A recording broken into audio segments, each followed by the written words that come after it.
Students, आज हम rectangle यानी आयत के बारे में सब कुछ देखेंगे। ये वीडियो हिंदी और इंग्लिश दोनों मीडियम के बच्चों के लिए है, ठीक है। तो सब कुछ देखेंगे विद फिगर, एक एक करके मैं फिगर की हेल्प से समझाऊंगा। तो प्रॉपर्टीज़ ऑफ रेक्टेंगल यानी आयत के गुण, रेक्टेंगल को हिंदी में आयत बोलते हैं, ठीक है। तो सबसे पहली प्रॉपर्टी क्या है? It is a four sided figure, यानी कि ये चार भुजाओं वाला फिगर होता है। यह चार भुजाओं वाली आकृति है। फोर साइडेड फिगर कैसे, एक एक करके हम देखेंगे। यहाँ देखो, एक साइड ये हो गई, दो, तीन, चार, हो गया ना फोर साइडेड फिगर, यानी चार भुजाओं वाली आकृति हो गई। 1 2 3 4, ठीक है, फोर साइडेड फिगर। अगला देखो, इट इज़ टू डायमेंशनल, यानी कि 2D फिगर होता है ये, ठीक है। इट इज़ टू डायमेंशनल, यह दो आयामी है। कैसे पता चलेगा कि यह दो आयामी है? दो आयामी होने का मतलब होता है कि इसमें लेंथ और ब्रेथ होगी, हाइट नहीं होगी, ठीक है। लेंथ और ब्रेथ होगी, हाइट नहीं होगी। अब आपको कैसे पता चलेगा कि लेंथ कौन सी होती है, ब्रेथ कौन सी होती है या हाइट कौन सी होती है? हमेशा ध्यान रखना, हाइट हमेशा टॉप से बॉटम होती है। अगर ऐसे एक और होता टॉप से बॉटम ऐसे, तो वो थ्री डायमेंशनल कहलाता और उसमें हाइट होती। लेकिन 2D जो फिगर होते हैं उनमें हाइट नहीं होती। I will take an example, wait.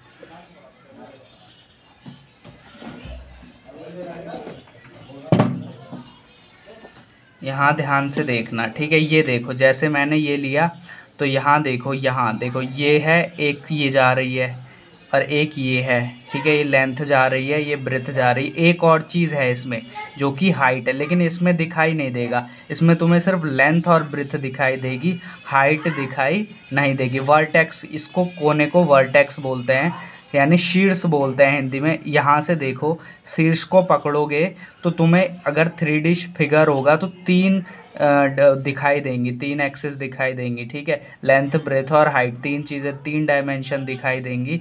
लेकिन इसमें तुम्हें सिर्फ लेंथ और ब्रेथ दिखाई दे रही होगी, कहीं हाइट नहीं। हाइट हमेशा टॉप से बॉटम होती है। तो ये इसीलिए टू डायमेंशनल फिगर है, दो आयामी है। अब तुम्हें ये कैसे पता चलेगा कि इसमें लेंथ कौन सी होती है या ब्रेथ कौन सी होती है? हाइट तो तुम्हें पता चल गई कि जो टॉप से बॉटम होगी वो हाइट होगी। अब लेंथ जो होती है ना, वो सबसे लंबी होती है, सबसे लंबी, ठीक है। यहाँ सबसे लंबी कौन सी है? ये, तो ये लंबाई हुई, ये लेंथ हुई। और ये जो है ये ब्रेथ हुई, ठीक है।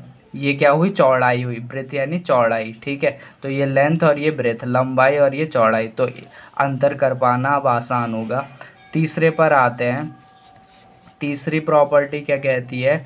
इट हैज़ फोर एंगल्स, इसके चार कोण होते हैं, ठीक है। इसके कितने कोण होते हैं? चार। इट हैज़ फोर एंगल्स कैसे? यहाँ देखो, ये एक फिगर है, यहाँ एक एंगल होगा, एक ये होगा, एक ये दो, एक ये तीन और एक ये वाला होगा चार। तो इसके चार कोण यानी कि चार एंगल होंगे। इट हैज़ फोर एंगल्स, ठीक है। इसके चार कोण होते हैं। अगला देखो, each interior angle is equal to 90 degree. मतलब क्या हुआ कि प्रत्येक आंतरिक कोण 90 डिग्री के बराबर होता है, या प्रत्येक कोण समकोण यानी कि राइट एंगल होता है। ये जितने भी एंगल दिए हैं ये सभी 90 डिग्री के होते हैं रेक्टेंगल में, ठीक है। तो ये भी 90 डिग्री का होगा, ये भी 90 डिग्री का होगा, ये भी 90 डिग्री का होगा और ये भी 90 डिग्री का होगा। Each angle is equal to 90 degree, ठीक है। सभी कोण समकोण होते हैं, चारों के चारों कोण समकोण होंगे। अगले पे देखो क्या लिखा है? It has only length and breadth, there is no height in rectangle. अभी बता चुका हूँ, सिर्फ लेंथ ब्रेथ होती है, हाइट नहीं होती, तो ये तो तुम्हें पता चल ही गया है। यहाँ क्या लिखा है? It is a four sided polygon, ये चार भुजाओं वाला पॉलीगन होता है, यानी यह चार भुजाओं वाला बहुभुज होता है। पॉलीगन को हिंदी में बहुभुज बोलते हैं, ठीक है। चार भुजाओं वाला बहुभुज। अभी पता चलेगा कि बहुभुज क्या होता है। अब देखो, पॉलीगन को हिंदी में बहुभुज बोलते हैं। पॉलीगन होता क्या है? Polygon is a closed figure या कर्व फॉर्म्ड ऑफ 3 और मोर लाइन सेगमेंट, ठीक है। जो पॉलीगन होता है, वो बहुभुज जो होता है, वो तीन या तीन से ज़्यादा लाइन सेगमेंट से मिलके बना होता है, रेखा खंडों से मिलके बना होता है। तीन या तीन से ज़्यादा, ज़्यादा कितना ही हो चलेगा, ठीक है। तीन से कम नहीं होना चाहिए, तीन या तीन से ज़्यादा, ये नोट करने वाला पॉइंट है, ठीक है। क्या? तीन और तीन से ज़्यादा लाइन सेगमेंटों से अगर कोई चीज़ बनती है तो उसे पॉलीगन बोलते हैं। दूसरी शर्त क्या है कि वो क्लोज फिगर होना चाहिए, क्लोज होना चाहिए, बंद होना चाहिए, ठीक है। अब ये देख लेते हैं कि लाइन सेगमेंट किसको बोलते हैं, ठीक है। लाइन सेगमेंट या रेखाखंड, लाइन सेगमेंट या रेखाखंड क्या होता है, it is the part, part बोल सकते हैं, पीस बोल सकते हैं, सेगमेंट बोल सकते हैं, तीनों का मतलब टुकड़ा होता है, ऑफ अ लाइन, ठीक है, and fixed from both and points. क्या लिखा है, फिर से पढ़ो, इट इज़ द पार्ट या पीस या फिर segment of a line fixed from both and points, ठीक है। लाइन सेगमेंट ये होती है, यहाँ देखो यहाँ, और इस फिगर में ये जो है ये एक लाइन सेगमेंट है, ठीक है, ये एक लाइन सेगमेंट है। लाइन सेगमेंट लाइन का ही एक टुकड़ा होता है, लाइन का ही एक पार्ट होता है, लेकिन दोनों एंडों से, यहाँ दिख रहा है देखो, दोनों एंडों से फिक्स होता है, इसको और ज़्यादा बढ़ाया या घटाया नहीं जा सकता। लाइन कैसी होती है, ये देखो, ये ऐसी, इसको लाइन बोला जाता है, एरो दिख रहा है दोनों साइड, इसको दोनों तरफ से कितना ही भी बढ़ा सकते हैं, लेकिन ये फिक्स होती है, इसको बढ़ा नहीं सकते, ठीक है। रेखाखंड रेखा का हिस्सा, भाग या टुकड़ा या खंड होता है और दोनों एंड से फिक्स होता है, ठीक है, दोनों तरफ से फिक्स होता है। तो ये एक रेखाखंड है, ये एक रेखाखंड है, ये एक रेखाखंड है, ये एक रेखाखंड है। अब ध्यान से देखो क्या कितने रेखाखंड है, 4। तो डेफिनेशन में क्या लिखा था, पॉलीगन इज अ, यहाँ लिखा था it is a 4 sided polygon. तो क्या ये पॉलीगन हुआ, क्योंकि पॉलीगन होने के लिए क्या है, 3 या 3 से ज़्यादा रेखाखंडों की यानी लाइन सेगमेंटों की ज़रूरत पड़ती है, और यहाँ पर तो 4 हैं, तो डेफिनेटली ये एक पॉलीगन है। ये लाइन सेगमेंट को ए बी के ऊपर इस तरीके से डिनोट करते हैं और लाइन को ए बी के ऊपर इस तरीके से डिनोट करते हैं। आगे आते हैं, अब क्या है शीर्ष, शीर्ष किसको बोलते हैं, देखो ये एक शीर्ष है, इसको इंग्लिश में वर्टेक्स बोलते हैं। ये एक शीर्ष है, ये भी एक शीर्ष है और ये भी एक शीर्ष है। तो कितने शीर्ष है, 4 शीर्ष है। इसमें लिखा है इट हैज़ 4 वर्टाइसेस, ये प्लूरल फॉर्म है वर्टेक्स की, ठीक है। इट हैज़ 4 वर्टाइसेस, इसके 4 शीर्ष होते हैं और इन्हें मैं नाम दे देता हूँ, इसको ए दे देते हैं, ये बी, ये सी और ये डी।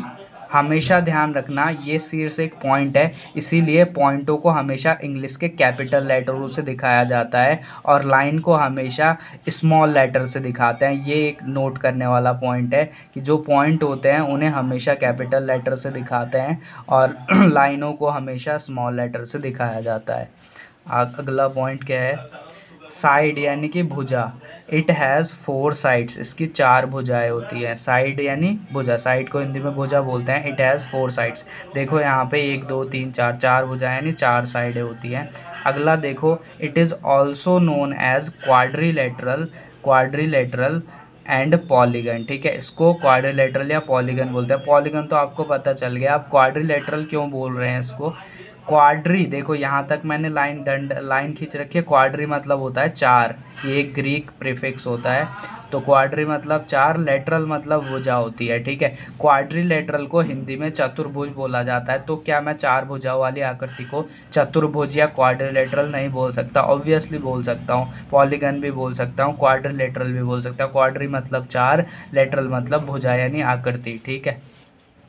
अगला देखो, its opposite sides are equal, ठीक है। इसकी अपोजिट साइडें हमेशा इक्वल होती हैं, ध्यान रखना। यानी कि क्या मतलब हुआ, इसकी विपरीत यानी कि आमने सामने की भुजाएं बराबर होती हैं। बहुत इंपॉर्टेंट पॉइंट है, प्रॉब्लम को सॉल्व करने में ये पॉइंट बहुत ज़्यादा इंपॉर्टेंट है कि इसकी आमने सामने की ये वाली इक्वल होगी, ये वाली। अगर मैं इसको एल से डिनोट करूँ और इसको मैं 6 सेंटीमीटर मान लूँ, ठीक है, तो ये भी उतनी ही होगी, इसको भी एल ही मानना पड़ेगा और ये भी 6 सेंटीमीटर ही होगी, ठीक है।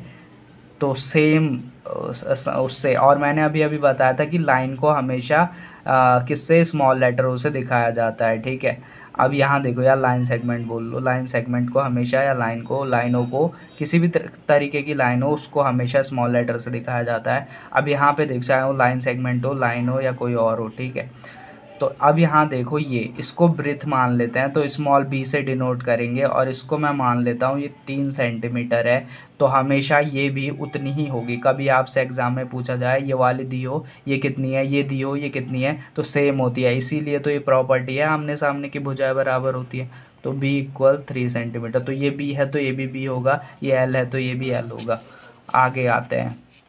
इस पे लिखा है, वो मैं बता चुका हूँ तुम लोगों को कि हाइट टॉप से बॉटम होती है, ये सब हम देख चुके हैं। अभी कुछ मेन पॉइंट ये और देख लेते हैं। देखो पॉलीगन बोल रहे हैं, पॉली का मतलब मेनी यानी बहुत होता है, ठीक है, और गॉन मतलब होता है साइड यानी कि भुजा या लेटरल भी बोल सकते हैं। अब यहाँ ध्यान से देखो, ये जो मैंने लिया था इसमें ये देखो ए बी एक साइड हो गई, ए बी एक हो गई, ये बी सी दूसरी साइड हो गई, ये सी डी तीसरी हो गई और डी ए ये चौथी हो गई, ठीक है। तो इस तरीके से 1 2 3 4 चार साइडें हो गई, चार एंगल हो गए। और एक और चीज़ होती है इसमें डायगोनल, यहाँ से यहाँ एक लाइन से मैं मिलाऊंगा तो वो डायगोनल कहलाएगा।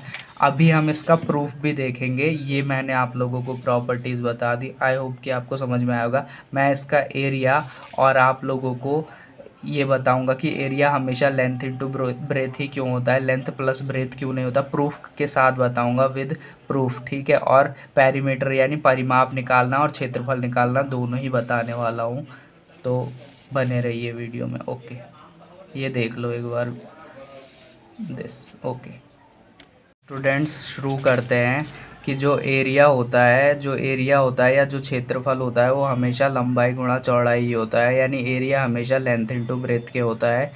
एरिया लेंथ प्लस ब्रेथ क्यों नहीं होता, ये प्रूफ अब हम इस वीडियो में देखने वाले हैं। और हम पेरीमीटर यानी परिमाप भी निकालना सीखेंगे विद प्रूफ।